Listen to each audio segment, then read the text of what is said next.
Please enjoy this message from David Arquette sent in by the fabulous Carrie Tenney. Hey Ryan, how are you? Thanks for doing the Scream podcast.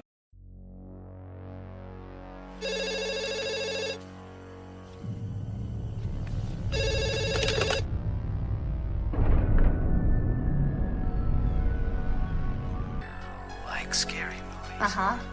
What's your favorite scary movie? I don't know. You have to have a favorite. What comes to mind? You are listening to Scream with Ryan C. Showers, the podcast for Scream fans just like you. Join Ryan every week as he takes a deep dive into the horror film series that defined the 90s and redefined the genre. Scream with Ryan C. Showers is your source for scene and quote analysis, character dissections, and the latest news about upcoming installments of the Scary Movie franchise.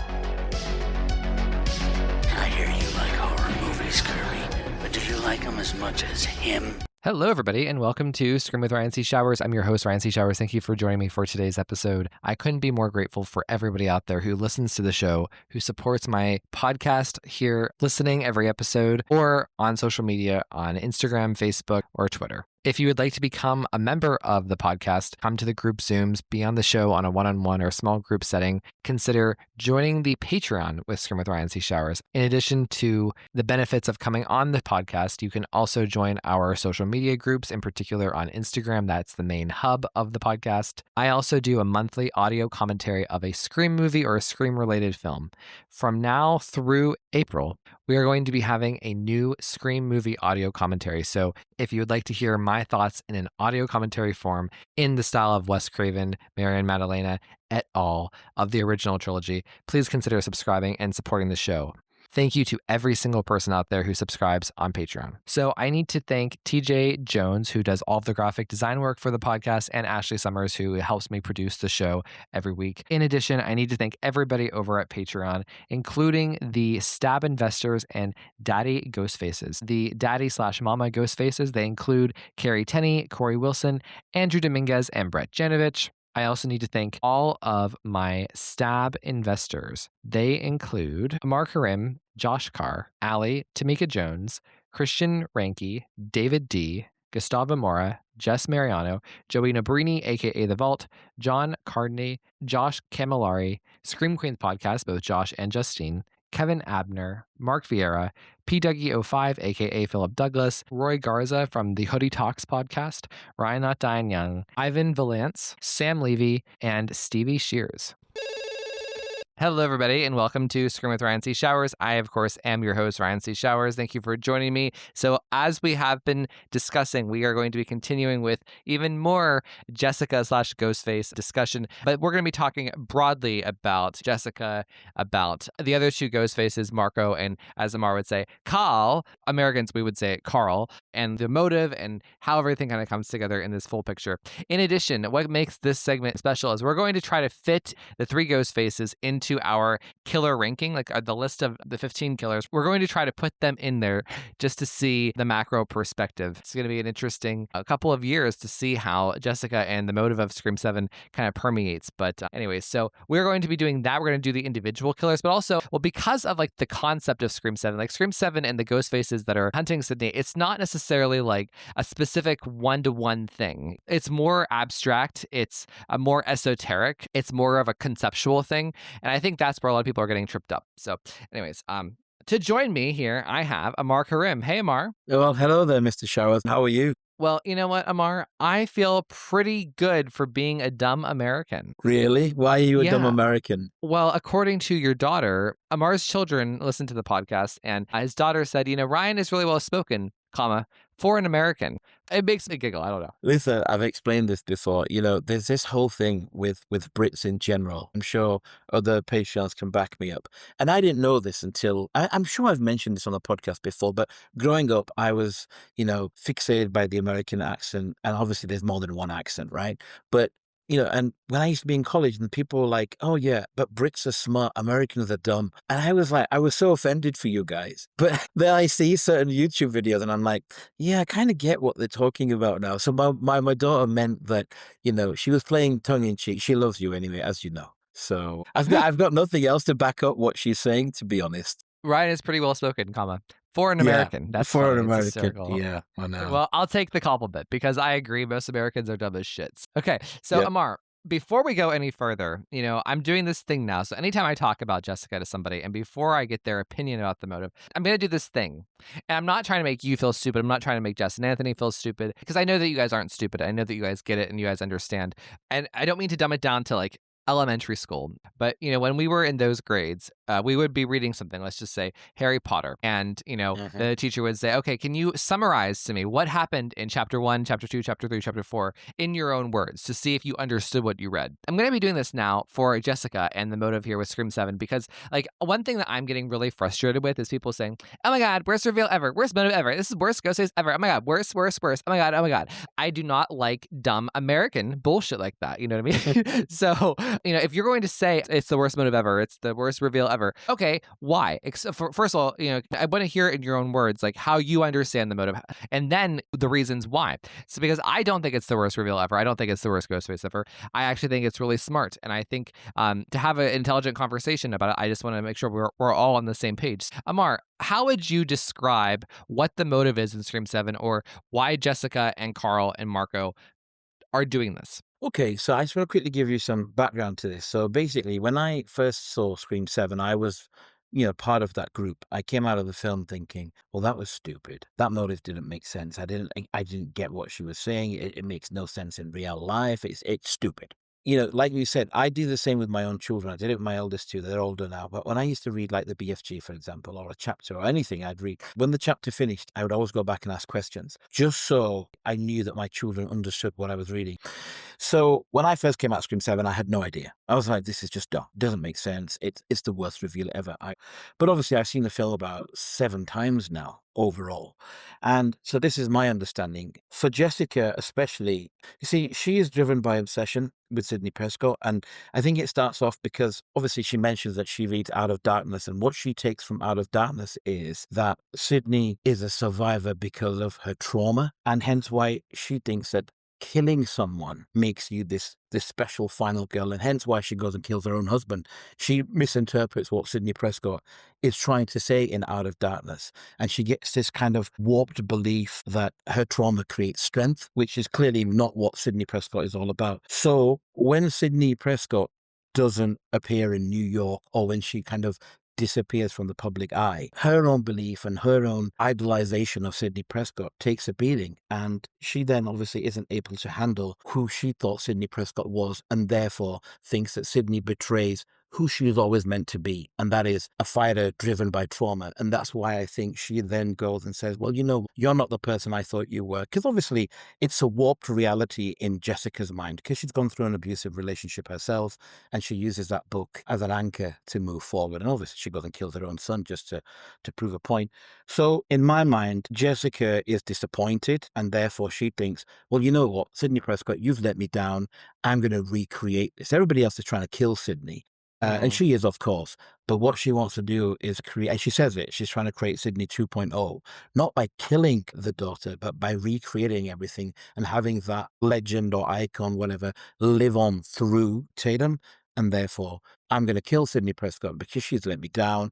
And she believes that it's almost like a sense of entitlement that you're my hero and you weren't there for me. So I'm going to create my own hero through your daughter. And how better to do it than by killing the original final girl and creating a new one through your daughter, because she believes, like I repeat myself, that this suffering, this trauma creates a proper final girl. And I hope that makes sense. I agree with everything that you said. I'm going to co-sign and just kind of take some things further. So in addition to everything what Amar said, like, I think it's really important that we recognize that Jessica, like, first and foremost, that she is an unreliable narrator. Like, we're so used to Ghostfaces who have their shit together, who come out and they have a PowerPoint plan, and slides to go through with Sidney. Like, hey, this is why I'm doing this. This is what you did to me. This is what your mother did to me. This is my beef with you, bitch. Like, and Jessica, she's kind of like that, but not really. Like, she's nonsensical. So I think that the first thing you have to do when looking at Scream 7, the motive in the finale is recognize who you're dealing with. You're dealing with three people who are associated and tied to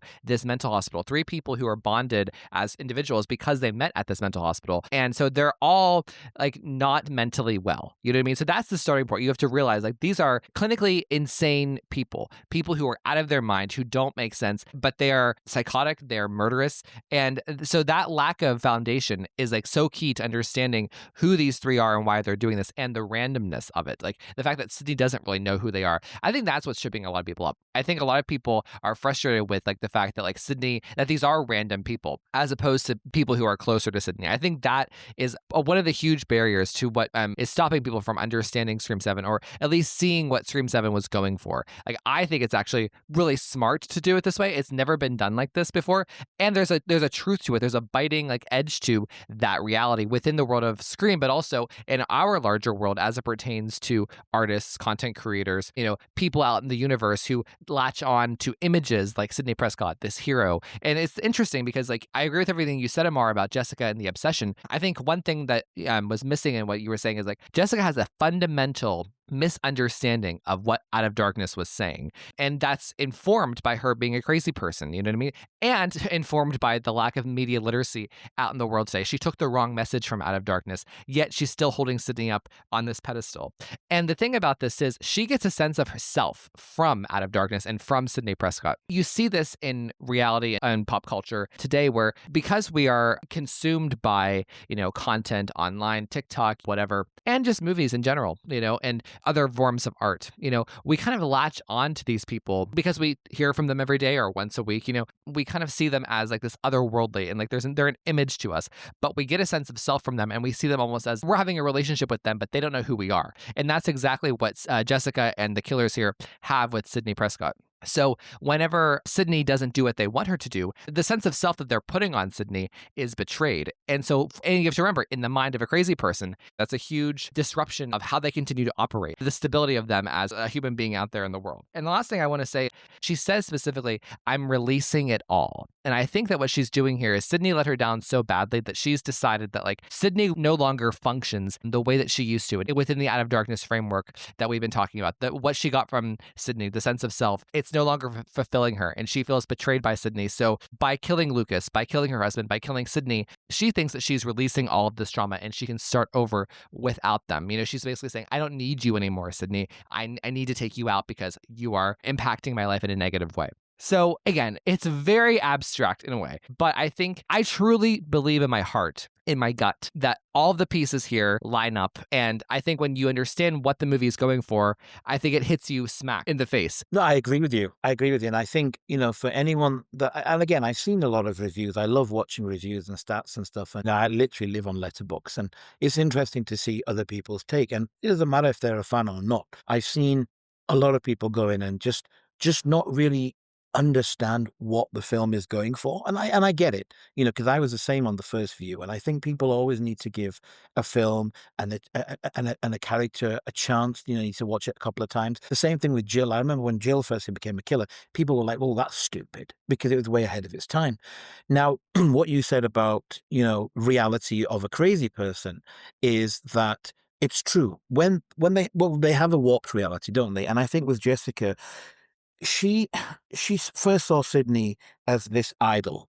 But I think the problem with Jessica is that rather than seeing Sydney as a human, she sees her as a symbol. And when Yeah. that symbol doesn't show up, you know, she basically feels betrayed in her mind because it's a myth that she's created. So it's all on her. It's nothing to do with Sidney Prescott. And I think it's beautiful because it is the mind of a crazy person. Many people have said, well, all of the killers are crazy. Yet you have to be some form of crazy to go out and start butchering people up. But I think the beauty of Seven is the fact that these people are literally random people. They have nothing to do with Sydney at all. They're not related. They don't have a history with her. They believe they do. And if you look at anything in real life, like you said, we watch someone, I don't know, Monica Geller or, you know, Buffy on TV, and we almost believe that that's who they are. Then we watch their interviews and we're like, well, we know all about these people. We know their birthday, their favorite color, where they like to eat. And we forget almost that they're individuals that are putting up a persona. And if we met them in the street, we could be like, hey, SMG. And she'd be like, who the fuck are you? and we're Exactly. disappointed by that. And I've met so many celebrities in my life, personally up close, but some, you see and you think, well, this is not who I thought they were. And then you realize, well, that's because they're human. And this Mhm. is what Jessica can't differentiate between Sydney as a person and Sydney who she's created in her mind. And I think that's why it's so crazy, but so beautiful at the same time. But yet people are always going to complain, because it's not their perception of what a killer should be. I think it's perfect because in real life, there's so many killers like Ted Bundy or whoever. They don't know half their victims. They just kill them for the sake of killing them. So why should it be that this person has to be related to you in some way or another? Well, and if you think about it from the lens of Sidney Prescott, who, has lived through so many of these events and so many people who are in her close circle of life, and just like her, whether it's family members, whether it's lovers, whatever, there's always been that personal close connection with her. And I think this is the first movie to not give us that. I mean, yes, Jessica is her neighbor, but that's part of like the whole parasocial aspect, the fact that Jessica is so creepy and obsessed with Sydney that she finds where she lives and moves right next door to her, carrying out this like fantasy that she has in her mind that she's created based on Out of Darkness and what she's projected onto Sydney. I really love this idea of Scream 7 doing something so off the wall, and doing something that has literally never been done before. Mhm. And I think that being innovative within the Scream formula and franchise, and is everyone's always asking for us to do something different, to shake things up. Yet Scream 7 delivered that to us, and people really didn't like it. And I don't know. I find the discourse about Jessica to be frustrating because I think to understand Scream 7, you have to accept certain things about the approach to what they were doing in order to understand it. And I think that that's preventing people. It's like a secret passcode that you need to like be open-minded to in order to get through the door. I think the motive and the concept of Jessica and what they're going for is so elusive to people. And again, I will to the film's like discredit, it does happen very fast.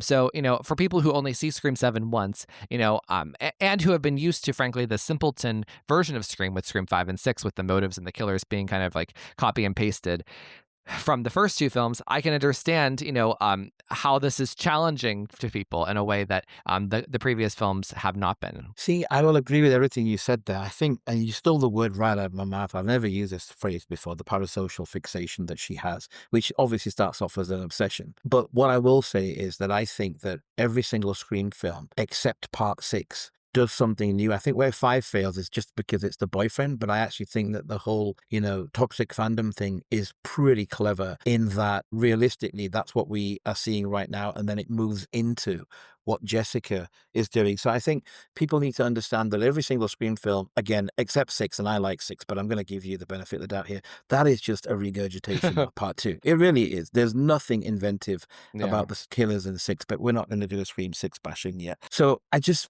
feel like sometimes, and again, we've mentioned this so many times, you're damned if you do, you're damned if you don't. If we gave them a regurgitated, motive, people would, like with pitchforks and everything, you've done this before. So then Scream 7 went one step ahead and said, well, actually, let me give you something completely different. Like you said, off the wall, and people still aren't happy. So I just feel that anyone listening that hasn't seen Scream more than once, Scream 7, needs to give it a chance and watch it a couple of times. And they'll appreciate what Kevin was going for, what the film was trying to showcase, and especially Jessica as a killer. She's very deranged. Like, out of all the killers, maybe the only one that comes close to her in my mind is Mickey, just because he wants to blame the movies and go on trial. That's literally nuts. And Jessica is right up there in that tier of craziness, basically. I think that this may be hurtful to my Scream 2 people. I don't care, but I actually think that like Mickey comes across as a more sober thinking person than Jessica does. Like, Jessica is completely unhinged in the finale. And that's what makes Anna Camp's performance so great. Like, and that's the other thing too, is like, I want people, there's so many facets to talking about a Scream Ghostface. It's not just like, oh my gosh, the way she takes the mask off or the fact that it is the identity of this person. It's those things, but it's also the acting by the performer. It's the connection to Sydney. It's what the movie is saying, like within like the world of Scream, but also how it reflects on our world. It's the fight with Sydney. It's the delivery of the monologue. It's the reason why. It's the how does the mystery kind of the past 90 minutes link up with what we have here. And I think all of that is there for people. But, so one thing that I think is, so I think the fact that I don't want to say that this motive is confusing, because I sometimes even struggle to even call it a motive, because you can look at Jessica and why she's doing this and think like, it's more so just like a depiction and a portrait of her, of this person who is going after Sydney, this random person who has a parasocial relationship with Sydney and this obsession with Sydney, rather than like Billy Loomis having a specific reason to do it. You know what I mean? Jessica's, it's so much more abstract, it's not like Roman, where it's like, I have a specific beef that I need to carry out with you, Sydney. Jessica's is like this painting almost, where there's a lot of things about who she is in her life that kind of form this mosaic of why she is putting on the Ghostface mask. Does that make sense? 100%. 100%. But I think what's beautiful about Scream 7 is, because like we said, every other killer has a reason to do what they're doing. They've got beef with her, like your mom did this, so I'm going to kill you, or I want the fame because that you had. But what's beautiful about this one is Jessica believes it's a motive. Jessica believes that you are the reason I'm doing this. You are the one that failed me. Nothing. And it's like most narcissists, I guess. Nothing is their fault. And the more you listen to Jessica and the more you watch that scene back over and over again, the more you appreciate how crazy she really is. I know you and I talk about her eyes and the way she twitches and everything, but it's amazing because even with anybody else, you could go back to them and say, well, I get why Billy's doing this. I get why, as macabre as it sounds, I get why Mrs. Loomis, even Roman, why they're doing this. But with Jessica, it's like, you really have no reason to be killing anyone.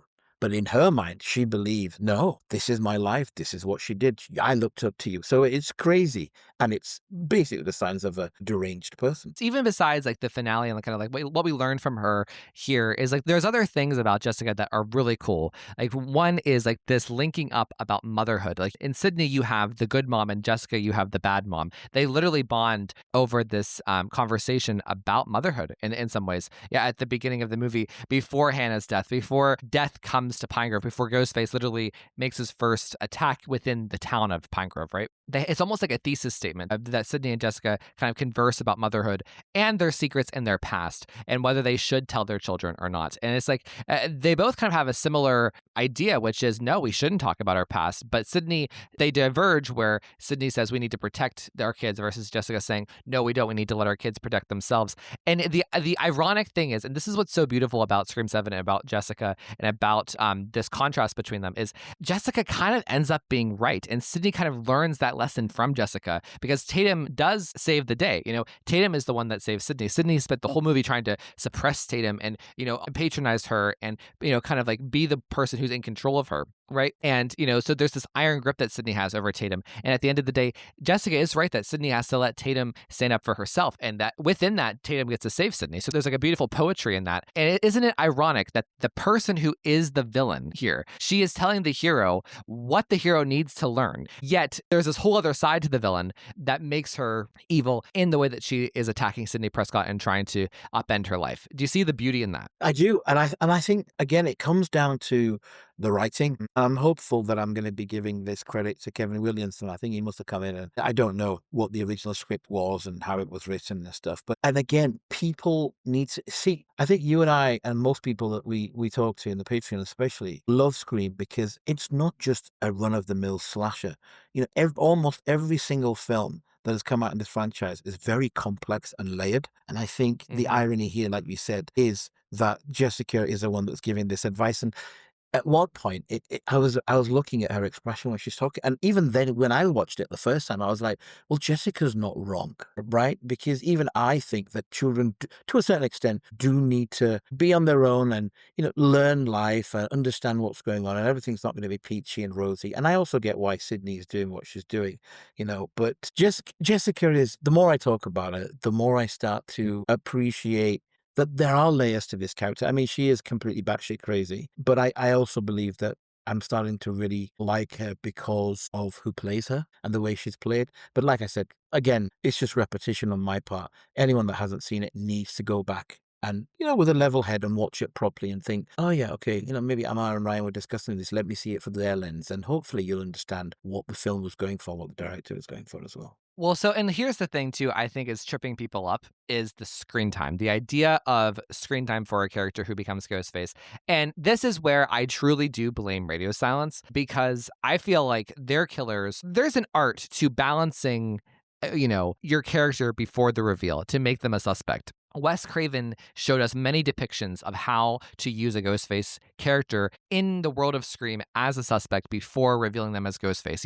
We got the most extreme version with Jill, where she is the co-lead with Sidney. We got, Billy, where he is, the second most important character. Yet we also got Mrs. Loomis, who is a character who is really almost like a background extra in some respects. Like she's just in the background. She's hiding in plain sight. She has literally 2 minutes of screen time before the reveal. You have someone like Roman, who isn't as disassociated as Mrs. Loomis is. He's in the movie, he's present, but he doesn't have a super duper amount of screen time. Neither does Mickey. Mickey's part of the friend group, but he disappears half the way through. And Charlie, he's kind of like Mickey, but maybe a little bit more. There's a lot of variety. And then you have Sue, who's also a part of the friend group, and like who's someone who is known, but you don't spend so much time with him. So there's an art to doing it. And I think radio silence, with all the guys in their Ghostfaces, Richie, Bailey, and Ethan, they're on screen so much. Like, and like especially with Scream 6, this was a fault of Scream 6 of just constantly having all of the characters on screen together. I think that kind of, I don't want to say spoiled or warped the perception of like how to use a character like this before the reveal. The overabundance of those characters makes Jessica look weaker, even though it's the wrong criteria to judge it, and it's the wrong way to judge it. But I have to say, also, Quinn has less screen time than Jessica does. So does Mrs. Loomis. Jessica has about the same screen time as Amber and Roman. So it's just the idea of like the screen time debate within Jessica world right now is really frustrating to me. I think that people are, again, judging Jessica and the idea of her screen time for the wrong reasons. I have to agree with you, but also throw a question back at you then. Because I know that you obviously check all the screen times, and me, as someone who doesn't do any statistics for these films, I watched it back and I know that Mrs. Loomis is hardly there, right? But she seems to be in the background in... okay, my point that I'm trying to make is Mrs. Loomis is hardly in it. You said it, about 2 minutes, right? Mm-hmm. Jessica has a scene with Sydney in the coffee house that's split into 2 sections because she's with her son at the beginning, then they both sat down. Then you have the scene with Gale Weathers, and then we don't see her until the end. And the theater. And the theater, yes, sorry, yeah, and the theater. But yet she seems like there's not enough of an impact. This is my point of view. I'm trying to obviously play devil's advocate here. Yeah. With Mrs. Loomis lingering in the background, why does it feel then that she is on screen far more than Jessica is? Because we know that Mrs. Loomis appears with, in the beginning with Gale, then she kind of comes after Cece's death. There's a couple of other scenes here and there where, Gale has a go at her outside the police station. Why is it then that it seems like Mrs. Loomis is more prominent than Jessica? I don't know. And that's up to everyone's perception. I disagree with that. I see what you mean. Like there's a lot of impact with Mrs. Loomis because the way that Laurie Metcalf plays her as this like, go-getter, small town, charming conservative reporter, it's like an over the top kind of personality. And Jessica doesn't really do that. I have an answer for you. And I kind of disagree because Sydney and Jessica get that big scene at the coffee shop where they literally talk and like Mrs. Loomis doesn't get that. And so that makes me frustrated with that argument. But like one thing that I'll say to this is, I think part of the design of Jessica, and Anna Camp revealed this in the interview that she gave with, right after the movie came out, where she says that Kevin Williamson pitched her this role almost as like you can look at Jessica as a Mrs. Voorhees type figure. You want to talk about Mrs. Loomis, right? Where the Friday the 13th, we have the red herring of Jason. It's the son. This is the thing, right? But it actually ends up being his mother. Who knew that the blonde lady in a sweater could be behind all of this? There's like a big switch at the end. And we don't meet Mrs. Voorhees until the very end of Friday the 13th. And that's kind of what they were going for with Scream 7. And I think that is there in Scream 7. They make Lucas such a primary suspect. I know that Tatum's boyfriend, Ben, is a huge suspect, but I think that Lucas is more of a consistent suspect throughout. He's the one who's bringing up, the New York murders to Sydney. He's the one who's bringing up the true crime of it all. He seems creepy. He's the next door neighbor. Mindy even thinks that he is suspicious whenever she's looking out the window. Throughout, he is presented as like one of the main red herrings. And Anna Camp is his mother, and there's an element of distraction there, but also homage to Jason and Mrs. Voorhees. Like there's supposed to be kind of like a twist, like, oh my gosh, we thought it was the son, but it's actually the mom. And we see that even with Gale Weathers, she is so, and Sydney, they both hone in on Lucas after their Karl's big attack. They're so suspicious of him. They're so curious about him. And Jessica's there trying to defend him in a way. it's like a switcheroo, a piece of dramatic irony that happens there. Not only that Lucas is not the killer, but the fact that Mrs. Voorhees in Jessica kills her own son at the bar because she is this fucking crazy person. So, I agree with you completely. And again, like I said, I watching it a couple of times, really, you hone in on that and you can see what they're doing. And I think it works well, actually. But all I was trying to say is because I've heard many arguments and people, but I just don't know. Sometimes I just feel like people just don't want to like Scream 7 just because of whatever reason, right? Maybe they're six purists or whatever. But the more I look at it, the more I'm like, 'cause I guess, and I guess the interview didn't really help when Anna Camp turned around and said, I felt like, we need to have a bit more of this character to kind of develop her a bit more so that we see how much she's fixated on Sydney, so it has an impact at the back. And her own words were, and all they gave me was a scene with Gail. And I think I've seen so many people latch on to that just because, and she's like, I'm not a producer. I can't tell them what kind of role to give me. But when you have an actor saying that themselves, it kind of backfires a little bit. I mean, I love Jessica, and the more I watch her, the more I realize, and I understand the whole Jason Voorhees and Mrs. Voorhees connection. But I guess, for me, as a person that's watched many films, the only problem I had with it was because she's such a big name. For people that don't know who she is, that it was great because they were quite surprised by it. I mean, my daughter doesn't know who Anna Camp is, and she was like, "Oh, she's great," and I'm like, "Yeah, well, watch this, and this, and you'll see her."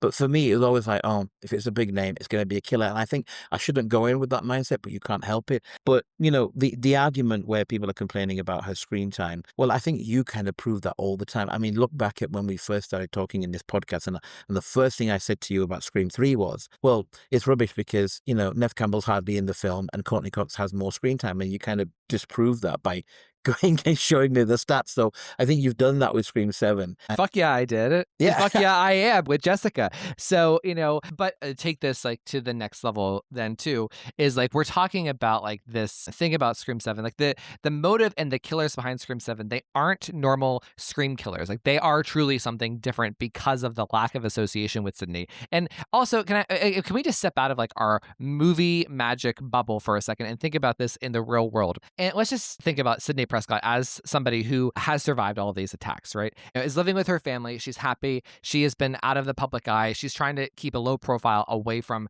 the violence, but she's still living her life. Doesn't it make more sense when you think about it in terms of real world for someone Sydney has never met, like a Karl, who's just creeping on her while she's at her coffee shop? Doesn't it make more sense for someone like him, someone like Marco, who she's never met before, either, for them to come after her, as opposed to someone who is like, again, a long lost best friend, a long lost family member, someone who has a deep tie that goes back 30 years. You know what I mean? There is something, I think, true to life about random craziness out in the world, going after a mini celebrity like Sydney. Yeah, no, I agree with that because we're fed this, and I don't know if it's in America as well, but in the UK, they always have this thing about where, most victims will know their killer. And I don't think that's true at all, actually. I think that the most unhinged and deranged thing about this is that killers sometimes just go out for the sake of killing people. I mean, Jessica believes in her mind that, she knows Sydney and she feels like Sydney owes her something. But if you switch it and, like you said, go through Sydney's lens, then it is crazy and it is unique and it's bizarre. And I think that that's what Scream 7, well, that's what they did. They basically wanted to change it up and think, well, and again, I said to you, if this would have been a long lost friend or if it had been Stu, come back from the dead or anything like that, I am telling you, right, shit will hit the fan. People are like, oh, this has been done to death. And, why does it have to be someone from her past? Why? You can hear the debate already, right? Had it been, I don't know, Roman's long lost daughter coming back for revenge or whatever. Let's make it simple for people, because I get this all the time. People say to me, well, it should have been Leslie Mocker. It should have been Stu Mocker's sister that we heard about in Scream 5. That's a perfect example. Yeah. No, Leslie Mocker, if she wanted to kill Sydney, she would have done it like by Scream 3 by now. Yeah, and I'm glad they didn't go down that route. I mean, I don't mind seeing her in the future and kind of doing what Joey did with the script, just her being there and kind of a red herring. I don't think that everybody in the family should be crazy. Like, no one's like Sydney's family. So I'm glad they didn't go down that route. But again, we can bang on about this all we want. This is, in my opinion, the perfect characterization of a killer because, like you said, there is no association. But again, what's beautiful about it is the killers believe it. So as long as they believe it, then I suppose there is an association just by default. And again, if you look at Scream 7 like it's a narrative, like it's a piece of literature, like written by Charles Dickens or, the Bronte sisters, let's just think about Lucas, okay? And the fact that Jessica kills him. I think, and Lucas he really does lace together all of the themes of Scream 7 in a way. He's obsessed with the true crime of it all. He's the person who kind of puts Sydney up on a pedestal throughout the film. He is the one who even brings up the events of Scream 6 to her. You know what I mean? And yet then he is the son of Jessica and Jessica ends up killing him. There's so much poetry in that. Like there's so much depth in all of that. I just think it's really underrated. Even though I'm not saying Lucas is like an amazing character, but I think the way that he is almost positioned as like against Tatum in that way. If Sydney is to Jessica and then Tatum is to Lucas, they're in the way that these relationships intersect and cross paths and et cetera, et cetera. But I also think Lucas sets the film up thematically. And I think, you know why? And I think the reason is because Scream has always been quite good at producing red herrings. And I think, unfortunately for Scream 7, is that the audience is very smart. And they're like, well, if they're making this person out to be a possible killer, then he probably won't be. But we shouldn't take anything away from it because I think it sets it up really nicely. In fact, when I first came out of the cinema, I was like, this actor's terrible. But again, but I did. I came out of it thinking, oh, these new characters are rubbish and I don't like anyone. I would go ahead and say that Lucas is far more developed and far more likable than Ben, because at the end of the day, he's not creepy. He's just a fan, and this is what we do. Certain people come in and then, you just think, oh, get away from me. I wouldn't touch you with a barge pole. You're just a psycho. But this guy, he's just trying to, tell these people, look, I think you're great. I want to do this. Don't we all do that? We listen to podcasts. I mean, people listen to your podcast for this precise reason, because they love the franchise and they love that you dissect everything, and that's literally what he's trying to do. And the poor guy gets caught in and I think what was more beautiful about him is that Chloe is dead. He knows I'm about to die, and he still, he manages to hold her hand. And I think just that in itself goes to show what kind of character he truly is. He's an idiot for running back into the bloody kitchen. Like, that's just stupid. We think about Lucas's death and we think, oh, wow, the mom killed the child. I think that the tragedy and how disturbing his death is, and that it's so ornate that Jessica, she kills Chloe in the bar. In my opinion, she's the one in the bar. She kills Chloe, and Chloe's death is weird. Like, she gets hunted, sure. And isn't it interesting that Jessica is going after Chloe and Lucas? She kills Chloe first. Chloe's the one who's been flirting with her son, and that her son has the hots for that. They're having this little flirtation at the bar. I'm sure Jessica knows that Lucas has a crush on her or something. And I think that's partially why she's motivated to go after Chloe. I think that, there is a long running trope about mothers who strongly dislike the girl that has the attraction of their son or the eye of their son. So I think that is partially why Chloe gets hunted there too. But I think that Jessica's main MO there is to kind of have this celebration and almost like a Michael Myers-esque, like she's trying to celebrate the death of her son. She kills him and then puts on this big thing with him on the bar tab. And she wants that visual. She wants that image. There's something probably in her mind, like this is a big defining moment of her life. Like, she's overcoming her demons. She sees her son as a demon, like she saw her husband, like she sees Sydney. So there's so much depth here. What's striking about all of this is there's two sides to it. So as a parent myself, I found it quite horrifying that she would do that to her own son. But when I've looked at, and again, I think this is what's so real about it, is that you look at so many couples in the past that have split up, they say this, and I hope I don't offend anyone, but they say that usually the female will, go and harm the children just to get at the father, or because they remind her of the father. I'm not saying that fathers don't do that. Of course they do as well. So I think it's poetic and it's heartbreaking at the same time. But like you said, it's a celebration for her because she's that twisted that she just thinks, oh yeah, this is my son, but you know what? Fuck it. He reminded me of that dickhead that, I killed. So why not kill him too? And it's, I won't say beautiful because it clearly isn't, but it's so macabre. And it's tragic. It is. It's disturbing, tragic. It's mental. It's absolutely and the fact that she celebrates that at the end and tells Sydney, "Wow, look what I did," and I think that's what disturbs Sydney even more. Well, if she could do this to her own son, then what's she going to do to us? I want to talk about the tiers of the parasocial relationships, right? You have Jessica, who is the neighbor, who obviously, I don't think that she and Sydney are best friends. I think that they're friendly. I think they're acquaintances. I think that they're moms, but I don't think Sydney is truly friends with her. So there's a level of distance there. But then below that, you have Marco, who she meets one time in a professional way, right? And that's all she knows of him. She doesn't even know his name. She says you whenever he pulls the mask off. And then the third layer is someone Sydney doesn't even really speak to. It's Karl, you know? And I love that we get the cup with his name on it, just so we really it gets pounded into our face like this is his name. But isn't it interesting that we meet Karl and they exchange that look, you know, that creepy look of just some random guy, stalking Sydney at work, just soaking up all of this Sydney Prescott obsession while she's just out there in the wild. That's truly scary. But isn't it interesting that we meet Karl right before the big scene with Jessica? I don't think that was accidental. I think it was completely intentional, as a red herring, as a piece of foreshadowing, as something to begin to lace together all of these creepy encounters and all of these pieces of randomness that kind of show up and tie into Fallbrook, and then of course the ending. So what are your thoughts on the timing of that? I think it's all done really well. I mean, when I first saw it, I thought of Heart Eyes, right? And I think Heart Eyes does it so poorly because, there's three killers there and one of them just at random. At least with Scream 7, we got the awkward glance. I mean, I remember when he looks at Sydney the first time and I was like, there's something not right about him. Immediately, you think, well, something's not right about him. Why was that look there? And, it gives us at least something because he's the one that's in the house. He's the one that probably kills Hannah. We don't know. So, I think nothing in this film was coincidental, because Kevin Williamson is not a stupid guy.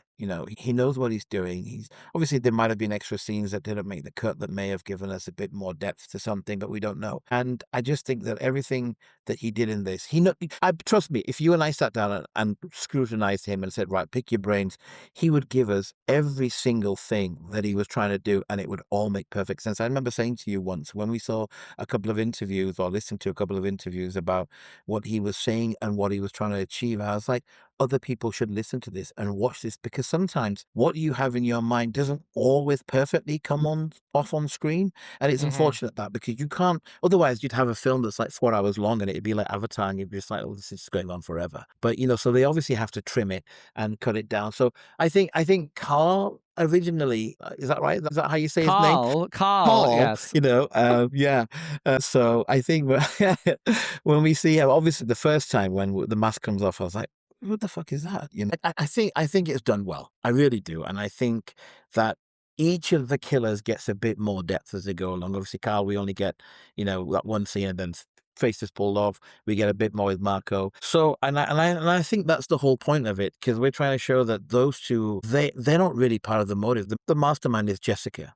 Right? So we're going to get all the time with Jessica. I mean, Yeah. Karl was the muscle. Marco is the AI guy, the technical guy who doesn't really have a massive say in it. He thinks he does. And I love that they pinpoint that, because he starts saying something. She's like, no, he did it with me. And I kind of made you think that it was you. And you see then that he starts thinking, well, wait a minute, is that true? So it goes to show how smart Jessica really is. I mean, she's crazy, but she's very smart, and you need to be smart to be a mastermind. And I think people don't give Jessica enough credit for that, at least. And she's almost flexing in front of Sydney. She's like saying, this is my idea. And maybe she convinced Karl and Marco that they were more involved than what they were. But in front of Sydney, she wants to take the credit. Like, look how smart I am. Look how much I did all of this to impress you. You know what I mean? I feel like she also kind of enjoys that final scene. I think she enjoys like the getting to fight with Sydney, the physical exchange, like getting beaten up by Sydney. I think she probably takes some joy in it. Like, oh my gosh, this is happening to me. I'm living the dream right now. Right? And this is the symbolism. This is the poetry behind Scream 7 is at the end, Tatum and Sydney, whenever they kill Jessica, they literally shoot her face off. And with that, and like as she's dying and like with her face falling off, we've never seen a Scream death like that before. But isn't it interesting? It's almost like the fake neighbor exterior is coming off of the mask. It's almost like a mask that they're shooting off. I was just going to say, oh my God, sometimes I want to go before you, because I was going to say, it's amazing because they've pulled off her mask, and then you went and said the same thing. But I thought it was such a great image when you said that. Can you imagine fangirling out that your idol is stabbing you to death? It's so twisted. But yeah, that's basically who she is. I mean, Jessica is probably one of the very few Ghostfaces that doesn't really isn't really bothered about dying as long as she gets to create Sydney 2.0. Whereas most of the other ones, they want to survive. They want to go through it, and they want to, obviously Mickey doesn't want to die. He just wants to go on trial because he thinks that's going to get him the fame and stuff. And all the rest of them, they don't want to die either. So, and I think this is quite unique in that sense, because she was like, yeah, well, whatever happens to me, as long as I get to recreate a survivor through trauma. I think the whole point of this is like Sydney doesn't really know Jessica. I think that there's a distance between them. I think that they're purely neighbors. Sydney doesn't know her, and Jessica doesn't really know Sydney. Jessica thinks she knows Sydney, but that's the whole point, and that's why I think the theme of the movie and the concept of the movie really works. I want to ask you. I have two things, and then we're going to go to our rankings. So, two quotes that stand out to me from those beginning scenes with Sydney and Jessica at the coffee shop. Jessica says to Sydney in these lines, when you watch the movie naturally for the first time, and you just think Jessica's some whatever, it's just some suburban Karen soccer mom with the pink sweater. These lines mean nothing. They're just passing by. But then when you know who she is and like why she's doing this and what's really going on with her, there are two lines that kind of stuck out to me while I was watching. She says to Sydney, talking about Lucas, she says, "Sorry, you're like a celebrity to him," and that's projection. Like Jessica can't help. She's so excited to be around Sydney. Or she's getting out what she wants to say to her, like, "Oh my gosh, you're like a celebrity to me," but she's using Lucas. She's projecting onto that. And Sydney, of course, pivots away from that because that's what Sydney does. Another one is like she says, whenever she's talking about Tatum, she's saying, she's your daughter. It's natural she would want to know you, aka it's natural that I want to know you. You know what I mean? Thoughts? You know what, Ryan? This is why I get quite impressed with you, because I never even thought of it that way. Now that you've put it, I mean, I love the line that you just said, where she said, she's not just some, suburban soccer Karen with the pink sweater. I'm going to use that going forward. That's how I'm going to describe her. No, but yeah, both of those are definitely projection, and it's the smile and how happy she is when she says it. So I just think that it's again, it's clever. It's clever writing. And I think sometimes I think that writing, especially in a horror film, in a Scream film, doesn't get its due. Maybe because, Scream 6 was so poorly written. Let's just get that jab in there. But, again, but it's true. But I just think that you have to give praise and credit where it's due, because again, A, I didn't pick those out until you just mentioned them, and B, if that is the case, which I think it is, then it's smart. It's very smartly done. One thing that's interesting about Jessica and Lucas, again, like they are really important to the story and kind of setting up the themes of the movie. I think it's so interesting that Lucas is the one who's obsessed with Ghostface. Or at least not obsessed, but he's interested in the Ghostface, the true crime of Ghostface, and the whole concept of Ghostface. He's the one who's bringing up the events of Scream 6, where Sydney wasn't there. Yet Jessica is the one who is Sydney focused. And I think that distortion, is part of the theme of like the motive with Sydney being absent from Scream 6 and yada, yada, yada. What are your thoughts on that? Yeah, no, and I think that's the whole point of this, isn't it? Because they're leading in with Lucas to say, look, this is who he is. I mean, the irony is that he's so obsessed or in love with Ghostface and his mum is one, right? But they lead with Lucas, and to be honest with you, I think it's kind of like a Scream 2 almost. I mean, if we give Scream 2 credit for having, I mean, Mrs. Loomis is obviously the background character, the one that's doing everything, but, she's the one that's observing everything, and she's the one that's Sydney focused and Sydney obsessed. Jessica is the same, but with Lucas, they bring it all to the forefront whilst having his mother linger in the background saying the safe words and the correct things, just so that we don't kind of sniff out that she is the killer. Obviously, Jessica does that on purpose because, like I said, you can be crazy, you can be deranged, but you still have to have some form of, intellect to be able to pull this off. And I think she does have that. But the film itself is trying really hard to showcase that one person is a red herring and one isn't. And I think it pulls it off for the most part, honestly. And again, I look at this as a film buff, and that's the only reason I said for the most part. If I was looking at this as a layman or someone who was just watching a film, it would have thrown me off, definitely. It would have surprised me. I mean, my daughter got surprised, so, and well, again, she's quite smart when it comes to these films. She's starting to love everything. She understands the tropes and everything. And Scream 7 and most of the Scream films, I was just reviewing a film the other day, some horror film, and I said, the problem with horror films these days are that the tropes are done to death and become too predictable. And the only reason, if anything, Scream 7 is predictable is only because of the casting. Well, and I want to just talk about that for a moment because, like, I saw Scream 7. The first time I saw it was with my sister, of course, Abby, who knows Scream inside and out, and she loves Pitch Perfect and Anna Camp. So she was thrilled with Scream 7 and, like, the fact that she was the killer. Abby left Scream 7 saying to me, "This is my new favorite." Okay. I also saw it with Brent's son, Cameron, who has never seen a Scream film before. And he's a pretty smart guy. He's a tech guy. He's, whatever. And he really enjoyed the movie. He really, really liked it. He had a great time. And he was genuinely surprised by Jessica. So, again, I think that's a really cool look into like almost like the general population who doesn't have the expectation of like searching out like, oh, who are the big name actors in this? They're probably going to be Ghostface. I mean, that's true of people online, sure, but I think that for someone like him, Jessica really worked. He's like, yeah, I never thought it would be the mom. So, that's, I think that like we need to also, as Scream fans, like we can be super in the weeds and super online and super knee deep into this, but we also have to recognize like this isn't just made for us. Like this is also for the general population. And it's hard to deny that it did work for a lot of people. It made over $215 million, No, well, look, I went with two cousins the second time I went with another two cousins, and each one of them, and this I quote all of them, but when they came out, I said, how was that film? And they said, this is wicked. And if people don't understand what that means in England, wicked means fantastic, right? So I asked I thought it them meant straight, defying gravity. Yeah, well, it does defy gravity in some places, but no, well, maybe it means popular. I don't know, but Yes. the film, really surprised them. And these guys, they love the Scream films, but they're not like us. They don't sit there with the lore. They don't go into it and deep dive. They just want to watch a film. They love Ghostface. They love Sidney Prescott. They love Gail Weathers, right? So apart from that, they know nobody else. If I went and said to them, "What's the name of the actor that played Billy Loomis?" They're like, "I don't know." So they're those type of fans. But when they came out of it, I said, give me your honest opinion. What did you think of that? And one of them turned around and said, I think it's the best one since the first one. Wow. Right? The other one turned around and said, I thought it was great. I thought the killer was great. The only cousin of mine that didn't really, think it was the best one turned around and said, it was still fantastic.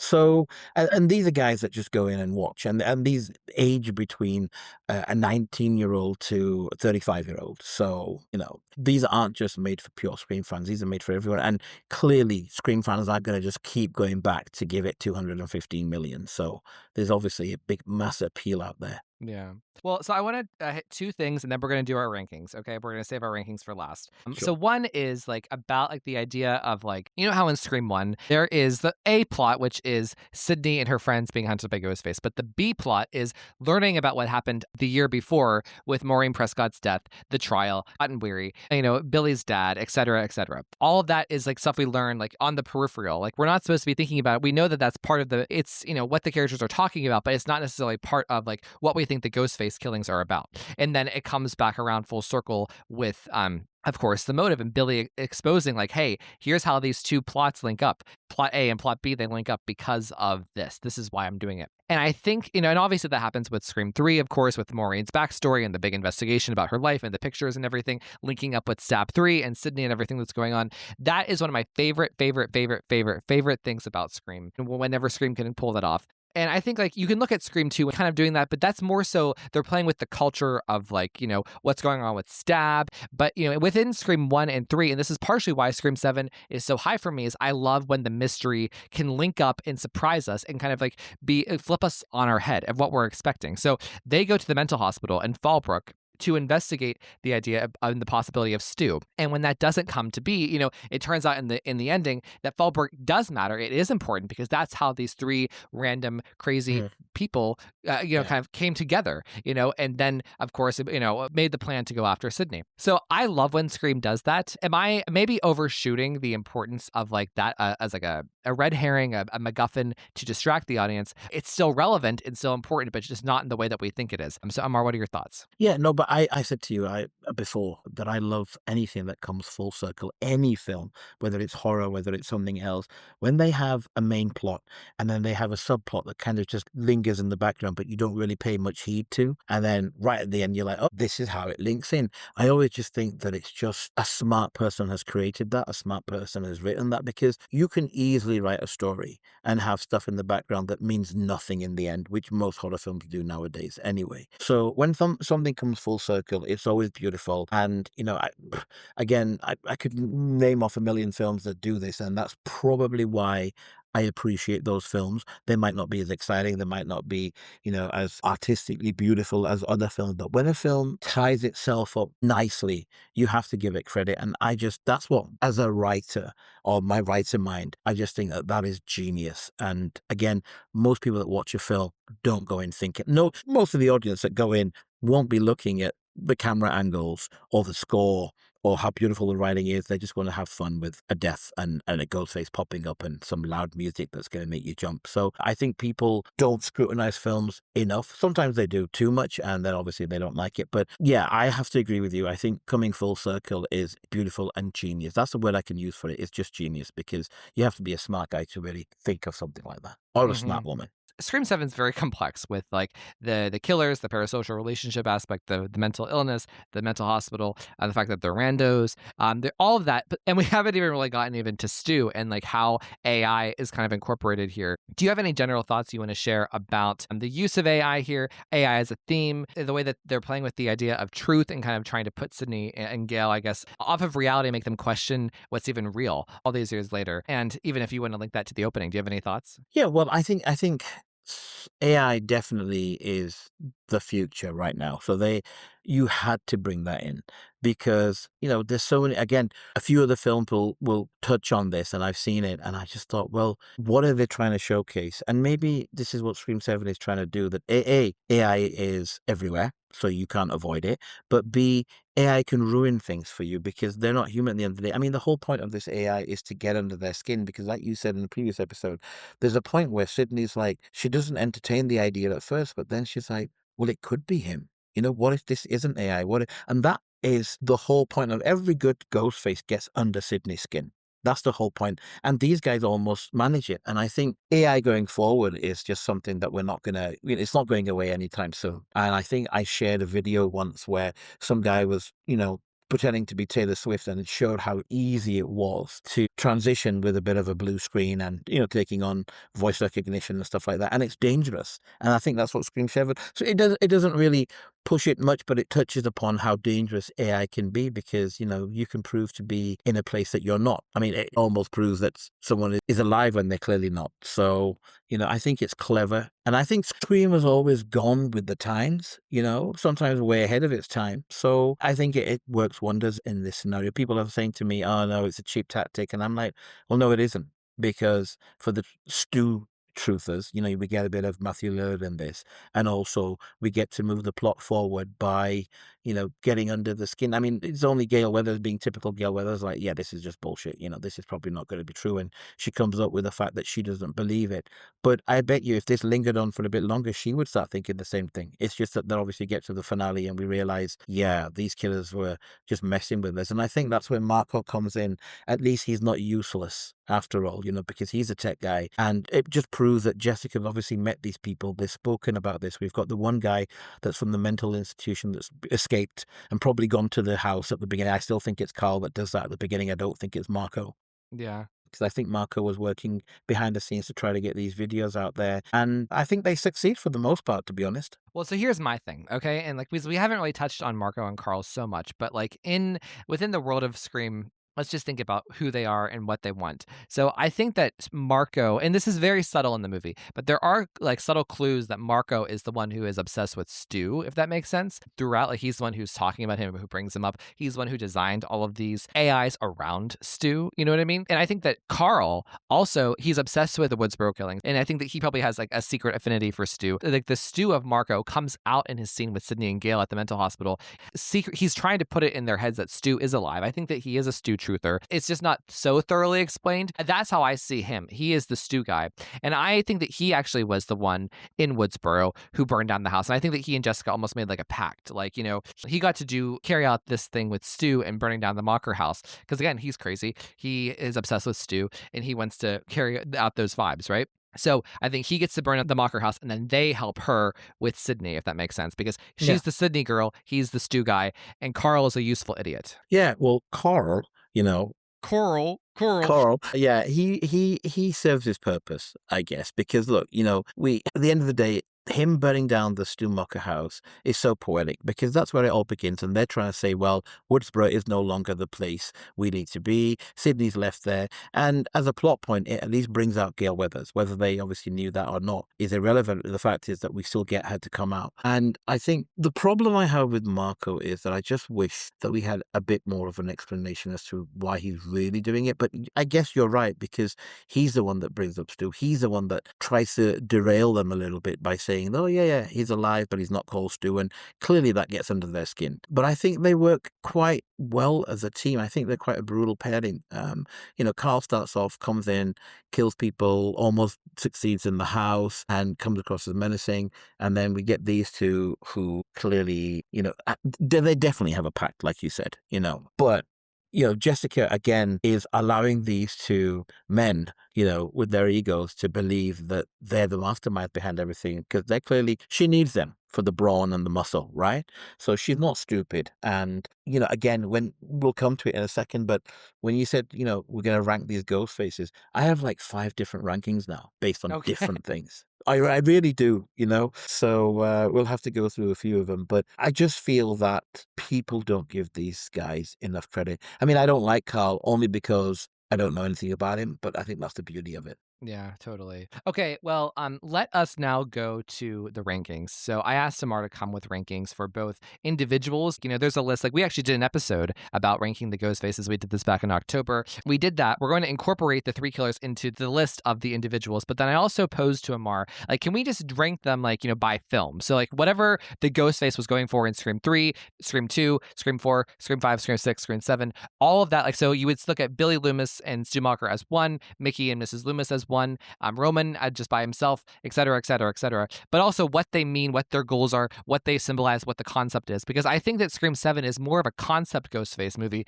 than it is an actual individual killer, outside of Jessica, if that makes sense. So do you want to go first or do you want me to go first? Well, I've written mine down. So you go first and you explain yours so that I can get some more context when I explain mine. This was tough. Let's do the individuals first, where they fit into our ranked list, since people have heard us talk about that and kind of have an idea of where I'm going. So I'm just going to read out my list from bottom to top, and then I'll explain why I put the new ghost faces where I did. So, and can I just check how many ghost faces in total do you have? I have 15. 15. Okay. So I don't have Jason. Right. Perfect. All right, so number 15, I have Ethan from Scream 6. Number 14, I have Detective Bailey from Scream 6. Number 13, I have Richie from Scream 5. All of the men in the Kirsch family are just a hard pass for me. Karl, I have number 12 because it's hard for me to put him up any farther. Then number 11, I have Quinn from Scream 6. I do think she has a lot of interesting acting choices, and I do find her more memorable than the other members of her family, so I have her at number 11. Number 10, I have Amber, and this is going to be hard because then I have Marco at number 9. And people are going to look at me and think Ryan, you are just a crazy, obsessed Scream 7 fan who is trying to make excuses for bad ghost faces in Scream 7. I'm not, because here's the deal. I have Marco at 9, Amber at 10. And if you want to put Marco and Karl together at number 9 as a one entity, I'm fine with that.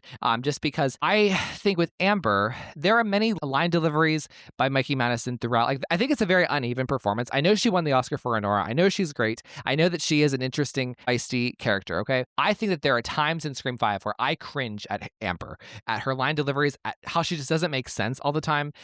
How weird her overprotectiveness with Tara is, how it doesn't really add up to anything much. I think that it's a very uneven performance. There are some things that she delivers great, and then other things in her delivery that they are awful and I cringe at. And I don't cringe at Ethan Embry. So I think that his performance is solid enough. And then when you add in the concept of who he is and why he matters and why he is Ghostface, I think that is more solid than what Amber is, where she's just uneven, if that makes sense. So then after that, I go Charlie, number 8 from Scream 4. Number 7, I have Mickey from Scream 2. Number 5 and 6, Billy and Stu. I don't know. Historically, I've always been Billy first, then Stu. I love Stu here in Scream 7, and I do have a retroactive appreciation for him. I'll still say 6, Stu. Number 5, Billy. Number 4, Nancy. Number 3, Jessica. I don't need to explain myself. I have spent the last hour talking about how much I love this character, how fascinating I find her, and the performance, the characterization, blah blah blah. Then number 2, I have Jill. Number 1, I have Roman. If you want to just as a recap, I have Jessica at number 3, and then I have Marco at number 9 or Marco and Karl at number 9. But if I have to split up Karl from Marco, I would put him at 12 ahead of the 3 Kirsch/Bailey family members that are male. So with this one, are we doing like them not in the Ghostface costume, just them as Ghostface, as the killer, right? Yes, which is hard. Is why Karl is hard, because we literally see him for 5 seconds and that's it. But those 5 seconds to me are better than the Kirsch. That's how much I despise the Kirsches, if that makes sense. So go on. Okay, so mine is quite different to yours then, based on that. Unfortunately, I can't put Karl any higher than 15th, right? And Even Ethan, I want to stick something in you, Tara. Okay. But like you said yourself, with these characters, at least we get something, we get some characterization, we get dialogue, right? So I get what you're saying. We have one scene where he comes in and then we just pull off the mask. Based on that, I can't do it. I can't give Karl anything higher. I just needed a bit more with him. At least even with Jason, who we don't even class as a Ghostface, we get something. We get some kind of voice. We get some kind of characteristics. We get nothing with Karl. So I am going to put him last, I'm afraid. Number 14, I'm putting Ethan. At number 13, I'm putting Detective Bailey. At number 12, I'm putting Charlie. I mean, Charlie Walker, I sometimes feel like he needs to come below Ethan, but that's a different day. Depends on my mood. Honestly. Then we have Quinn at number 11, who I think is the best of the Scream 6 killers, personally. Then I'm going to go and put Marco at number 10. I know you've gone quite high up. No, I have him 9. I only 9. Okay, yeah. So yeah, I would put him at number 10. I have Amber at number 9. I agree with you about some of the delivery that she has. I mean, she's grown on me. I used to believe that she was really poor. At one point, I actually had her above Richie, which brings me on to number 8, which is Richie. I don't understand why you don't like Richie. I really don't get it. I think the more I've seen Scream 5, and I don't even like Jack Quaid. I don't dislike him, but I always just feel that he's the same in everything. I've seen him in about 5 films, and I'm like, you're just the same character in everything. But I find the switch between this, dorky, I have never seen a stab film before, to kind of menacing. He does come across as somewhat menacing in the way that he portrayed, or Jack Quaid played it. So he's grown on me. So I'm going to have Richie at number 8. And then this is where it gets difficult, because I really want to put this person higher, but I can't. I'm going to put Jessica at number 7. Okay. I really, really like it. And again, when I first watched Scream 4, Jill Roberts was never high up. I liked her. I just didn't think she was great.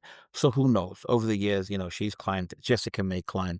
Just right now, I just think that the other actors are better in what they do. She's great. I'm not taking it. It's like everybody's a 10 out of 10. You've still got to rank them, right? So I would put Jessica at number 7. And I've chained this up because Roman used to be like number 8 or number 9. He was quite low down for me. But again, look, I've put him at number 6. Hear me out. I love what Roman does. I'm still surprised that you have him at number 1. I think Scott Foley is absolutely fantastic in what he does and how he portrays him. I understand you hate this, because every time I say it, you put it in capitals letter. He is whiny. Yeah. So yeah, I can see that Ryan might terminate our friendship after this. Number 5, I'm going to put Mrs. Number 4, Mickey has dropped to number 4. He used to be my number 2. My number 7 used to be Stu Mocker. He's my number 3. Honestly, Ryan, the more I watch Scream 1, the more I realize if you move Billy Loomis out of the way, Stu Mocker is this chaotic, over-the-top character. And I understand now why people love him so much. I think Matthew Lillard complained about his performance, and I think he shouldn't, because it's so mental and it's so different to what Skeet does. I'm going to put Jill Roberts at number 2, not because Emma Roberts is the best when it comes to acting, but I just think Jill as a killer is the only one that almost got away with it. And I think her motive is fantastic. It's so ahead of its time, and it's completely off the block, but it's very good. And look, I'm sorry, I can't have anyone other than Billy Loomis at number 1. To this day, when I watch Skeet Ulrich's performance, he's the only Ghostface I'm actually scared of. Like, if I met him on the street and he was in that mood, because he's so chill and so calm and yet so cold. So, this might change in the future. So I have Jessica at number 7. I have Marco at number 10. And for now, I have Karl at the bottom. Okay, fair enough. Well, so let's talk about like how we would rank the ghost faces by film rather than just individuals. Do you want to go first? Do you want me to go first? You go first again, so I can get a bit more context on what you're trying to say here. This is going to be a Scream ranking, 7 films, 7 slots. And basically, if we combine, let's just say Scream 6, Detective Bailey plus Ethan plus Quinn plus their motive plus the actors plus the finale plus everything like that they Okay. represent, both within the movie and outside of the movie, like what they symbolically represent, what the film is going for with them. Well, then can I go first then? Let me do this. So in terms of this whole package then, let's call it a package, right? I am going to go with Scream 6 at the bottom. I think that each one of those killers, I think as ghost faces, they're quite brutal. So I have to give them that much at least. What they're trying to do, I understand that. But I just find that the motive is poor, it's regurgitated, it's been done to death, it's weak. I think the characters as individuals are terrible. And I just think that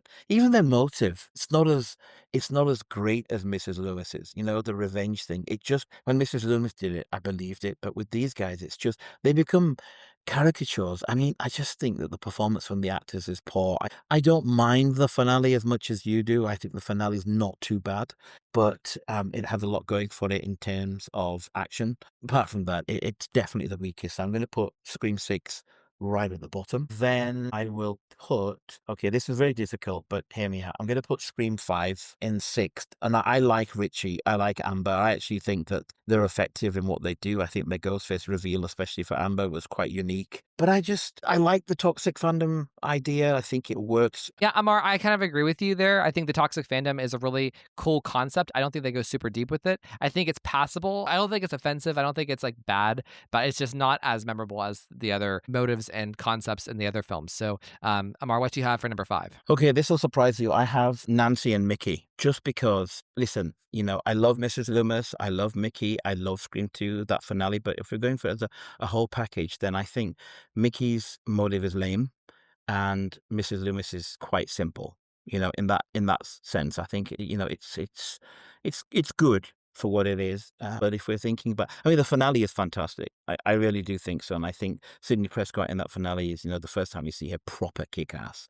So we see that whole Linda Hamilton side of it. I'm going to stick with that. I'm going to put Scream 2 in number 5 position. Then this is where things get very interesting. You're not going to like this one. So for number 4, I'm going to go with Jessica and Marco. Amar, literally right now we have the exact same ranking so far. Really? Yeah, the exact same ranking. Go ahead. Okay. Yeah, I can't hear you. So we've already spoken about this length, so I won't go into it too much, but I do like that the motive is unique. I do like that Jessica is unhinged and crazy, and I like that Anna Camp brings it. And I actually like the fight between them all. I like that Tatum gets involved. So I do like the finale. Mm-hmm. And I do think that the killers are unique. It's not the best finale, but it gets better on each viewing, in my opinion. Okay.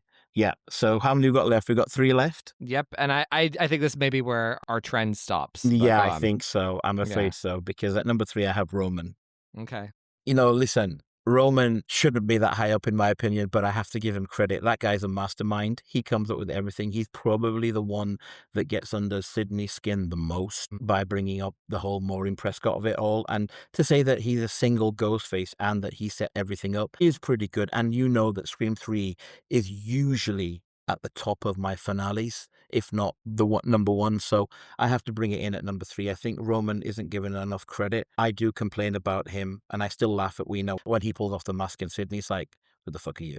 It's Karl does that pretty well. They do that in 7 really well. Roman, credit where it's due. Because of him, everything is set up, and I like the fact that he's a brother. People think that it's lazy writing. I don't think so. I think it's quite unique, especially with the whole Me Too movement and I think he's brutal the way he kills off Milton. So I'm going to put here at number 3. So I'm going to put Scream 1 at number 2. I do love Billy. I do love Stu. I think everything about them is fantastic, but they've just been pipped by number 1, and that is Jill Roberts and unfortunately Charlie Walker. To say that I have Charlie so low down and that comes at number 1 is just because I think obviously she uses Charlie Walker to do most of the quote unquote dirty work, but there's a girl that is conniving, twisted. She has her own mother killed just to replicate everything. She realizes that, you know what, why should I work? And I think everything leading up to the finale is so delicious because she really has everyone played. She plays her friends. She, like I said, she gets her mom killed off. She plays Sidney Prescott, and the only thing is, in the end, when we get the second part of the finale, is that she slips up. That's the only thing. She slips up by talking about matching wounds.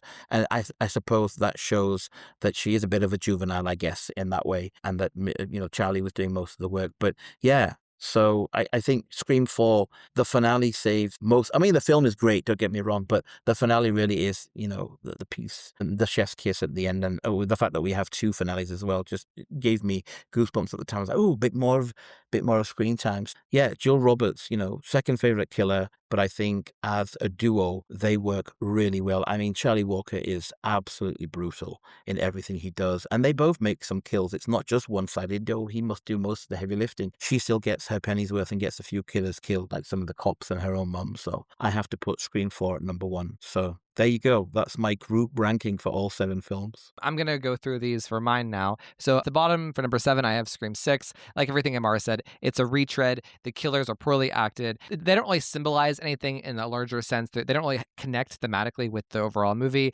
It's just very disappointing. It's like the worst thing that you could have done, I think, is just have been so boring and so trite, and then to have it poorly executed and have a weird tone on top of it just didn't work. So number 6 is Scream 6. Number 5 is Scream 5. Like I said to Amar earlier, like I think the motive, this idea of toxic fandom, is a good starting point. I don't think that they go anywhere with it. I think it's more so just like a 1 or 2 sentence thing, and then it's dropped, and they don't really explore the theme or go into the nuance of it in the way that, like, say, Scream 7 shows the parasocial relationships. So I think Amber and Richie are fine. I don't think they're super offensive like the killers in Scream 6, but they're not memorable either. I disagree with you about Jack Quaid. I think he is not scary at all. I would never be afraid of that guy. Please. So number 5, I have Scream 2. And I kind of agree with what you said. I love both of the killers. I love the finale. I don't think that Mickey and Mrs. Loomis, they don't really blend together in terms of like kind of forming a cohesive story with them as killers. They're obviously good partners to an extent, but like, the Scream 2 finale is also very like separated. You have a whole finale with Mickey and then a whole finale with Mrs. Loomis. So, they don't blend together as nicely as, say, Brilliance do in Scream 1. So I have them here. I like both of their motives individually, but like, for instance, Mickey's motive, maybe because I wasn't around in the 90s, it just doesn't hit so hard as, like, say, Jill's does or even Roman's does. I love them both. This is no shade, but it just is what it is. I'm putting Scream 2 down here. So number 4, I have Scream 7 right smack in the middle. We've talked about this ad nauseum in this episode, like this idea of the parasocial relationships, the concept that these are rando, crazy people coming after Sydney. I think it works really, really well, and I wish people would actually take the time and engage with it and understand that Scream 7 was just doing something inherently different than all the other films before it. So, and I think Jessica is a really standout character to kind of like make all of this more interesting, and you tie in the themes of motherhood in there. It's so good. Number 3, I have Scream 4. This is the Jill Roberts show. The problem is, like, you kind of alluded to it in your explanation, like, you hate Charlie but you love Jill, and I think that imbalance definitely made me put it a little bit lower. I think the concept of the remake, actually, you know what, no, I'm going to put Scream 4 at number 2. I'm going to finish talking about Scream 4, but then I'll go back to number 3. The concept of the remake is really awesome. I think it's so well explored. I think Jill is such an amazing Ghostface. She's probably the best Ghostface in the franchise, but everything that entails with her motive and what she symbolizes in the pop culture and how her legacy has lived on, it's truly sensational. I love what you said about them working together. They each get to kill different groups of people. That's really successful in the execution. So that's great. So I had this at number 2, but I'm going to flip it down to number 3, Scream 1. I think it's so simple. It works so effectively. Billy Loomis having this double motive, Stu being his accomplice, and the fact that these are two kind of like, I don't want to say perverted, but there's an element of perversion with them as teenage boys going after and killing their girlfriends and kids killing other kids. It's super, super scary. So yeah, I think that belongs at number 3. Number 2 would be Scream 4. And then number 1, I'm putting Scream 3. Of course, right? I'm Ryan. Surprise, yeah. Surprise, surprise. I love the brother twist. I love the Maureen backstory that comes full circle with Stab 3. I think the idea of Hollywood and the way that it's carried out in a Roman as a killer, but also the film overall is really well executed. You have this other dimension with Me Too. But also, I love the final fight with Sydney and Roman. It just, I love this idea of a mano, one-on-one, brother and sister thing, that Roman gets to carry out. There's a lot of emotion. There's a lot of empathy. So I would do that. So my ranking, to recap, is so I'll go from best to worst. So Scream 3, Scream 4, Scream 1, Scream 7, Scream 2, Scream 5, Scream 6, if we're looking holistically at the film and all the killers combined and what they represent. So, Well, that's not so different then, really, is it? I mean, we've no, yeah. yeah. And, again, Ryan said to me, he goes, right, this is what we're going to do. Think about it. And I had to make a note of this because I thought, what if my mind changes or what if I forget what I'm going to talk about? So I'm quite surprised about the bottom four, which is, interesting. And even the top three, they just interchange with each other, I guess. Yeah, exactly. So, well, Amar, thank you for coming and having this conversation with me about Jessica, about the motive, about everything Scream 7, but also kind of contextualizing where the new rankings are now that we have Scream 7. We'll say I think I am a little disappointed that Roman and Jessica are 6 and 7 in your individual ranking list. But, one could look at me and say, well, Ryan, you're going too high. You're going too much by having her at number 3. But, it is what it is. I imagine that this stuff is going to shift and change over time as well. Yeah. Well, you know what? I think Jessica being at number 3 is how you feel at the moment anyway. I mean, you might still feel like that in a few years, but good for you, But where do you have Billy? Remind me where you have Billy. I have him at number 5. Roman, Jill, Jessica, Nancy, Billy. Roman and Jill are the elite. Like, you can't really break into those. Then I have Jessica. Then I have Nancy, Billy, and Stu. And they're all really close. I could take any order of them, really. Then you have Mickey. He's by himself. He's solid there. Then Charlie, because I actually do think Charlie's underrated. We're going to have an episode on Charlie because I'm so tired of hearing you complain about him.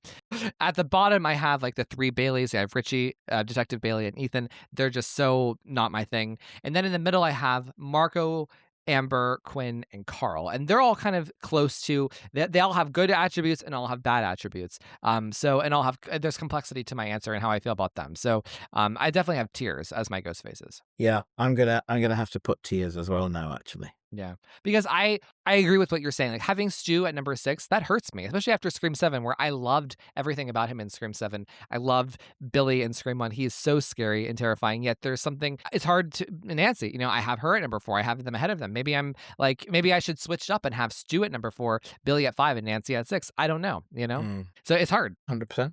So, Amar, please tell everybody where they can find you online. Online at the moment, you can find me on Instagram, which is Amar Ali Kareem, all one word. Awesome. Thank you, Amar. Thank you, Ryan, for having me. Cheers. All copyrighted material used or referenced in this show belong to their rightful owners and made possible by the Fair Use Act. And number 3, never, ever, ever, under any circumstances say, I'll be right back. Because you won't be back. Get another beer, you want one? Yeah, sure. I'll be right back!